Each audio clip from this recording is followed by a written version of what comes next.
Tertib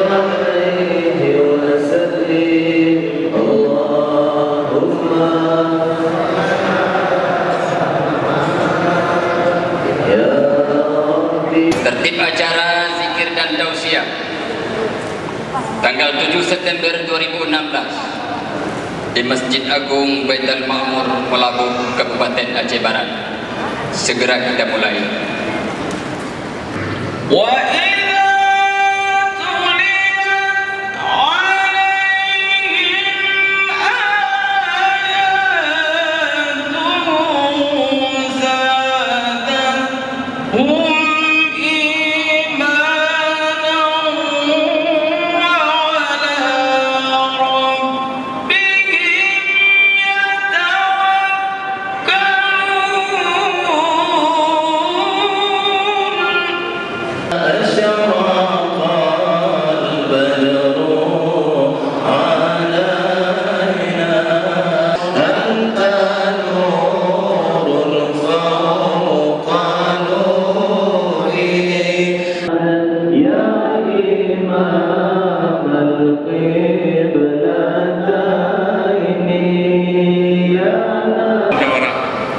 Tapi yang dapat dinyatakan ini minimal 3 bulan sekali.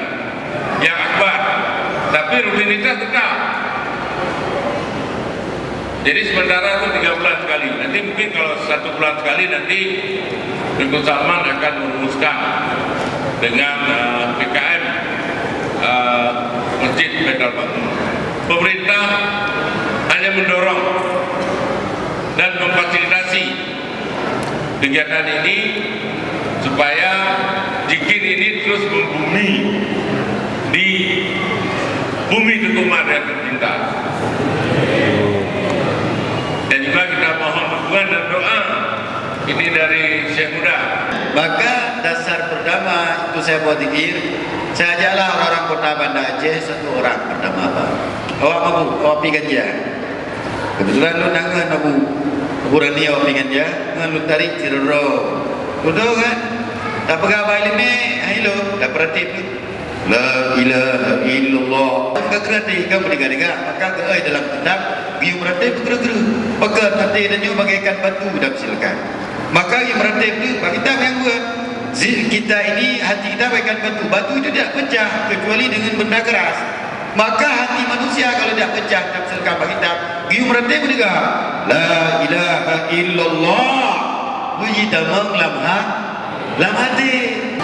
Kau dep, kau Aceh, teja awal-awal, rumah Acehnya lah betul-betul Aceh. Jadi bahkan zaman tanya ada orang kampung Aceh zaman, watek tanya watek segala sembahyang maghrib, gepreh jamaah ke selalu dilek. Nya orang Aceh betul beliau. Nah selalu le dengkuimu. Dah pola maksud. Ada jak tawai. Kak ada tapi baru lah pet 2, pet MACD, pet pegang masjid orangnya eksklusif, enggak boleh. Paham? Menyembah Aceh pakar ramai orangnya Aceh. Begitu pulih oleh Allah Taala. Yang hana mudah rezeki ni peluah pintu rezeki oleh Allah Taala. Yang nak udang piutang buka jalan oleh Allah Taala, baik dah bayar hutang, baik dah bayar hutang dengan mudah rezeki. Dan dalam lagi Allah Subhanahu wa taala yang mudah bulana bayril maghdubi alaihim waladdallin. Amin. Ilahi anta maqsudi wa ridaka matlubi a'tini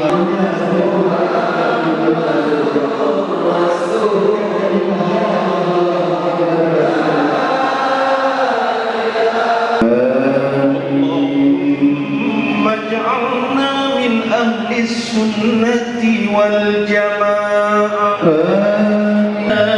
دعاءنا إنك أنت السميع العليم وتب علينا يا ربنا إنك أنت التواب الرحيم